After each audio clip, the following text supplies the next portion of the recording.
இடத்துல அறுவை சிகிச்சை செய்து உள்ள கோல்டு ரேட்லாம் வச்சிருக்காங்க. முதுகு தொண்டோட வளைஞ்சு போச்சு. நமது வைத்தியசாலைக்கு வந்தாரு.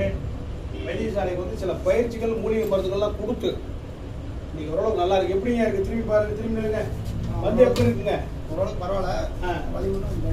வலி கொஞ்சம் இருக்குதுன்றாரு. நம்ம வைத்தியசாலைக்கு வந்தாரு. முதுகு தொண்டோடத்துல எப்படி அடிபட்டுச்சா? கீழே விழுந்தீங்களா? கீழே விழுந்து உள்ள அறுவை சிகிச்சை செஞ்சுட்டாங்க. பல இடத்துல வைத்தியம் பண்ணால் நம்ம வைத்தியசாலைக்கு வந்தார். அதுக்கு அந்த பிடிப்புகளை எடுத்து விட்டு சில மூலிகை மருந்து கொடுத்தோம். பரவாயில்லைங்களா ஐயா? பேர் என்னங்க? சரவணன். ஒசூர்ல இருந்து வரீங்க? அசோக் லைன்லேருந்து வராரு. ஒசூர்லேருந்து வராரு. 3ஆவது முறை வந்திருக்காரு. தொடர்ந்து வைத்தியம் பண்ணிக்கிட்டா நல்லா இருக்கு. நம்ம வைத்தியசாலையில் விருந்து மருந்து 3 நாளைக்கும்பாங்க. உங்களோட வைத்தியசாலையில் மருந்து ஒரு 3 மாதம் சாப்பிட்டால் மட்டும் குணம் தெரியும். சில நீச்சல் பயிற்சி, சில உடற்பயிற்சி சொல்லி கொடுத்துருந்தோம் ஐயாவுக்கு. அதை செஞ்சுட்டு வந்தாங்கன்னா சிறப்பான முறையில் முதுகு தொண்டோடத்தில் இருக்கக்கூடிய விபத்தினாலோ வலிகள் உள்ளதுனாலையோ மரத்தில் உள்ளவர்களாலேயோ அது வைத்தியம் பார்த்து குணப்படுத்தும்.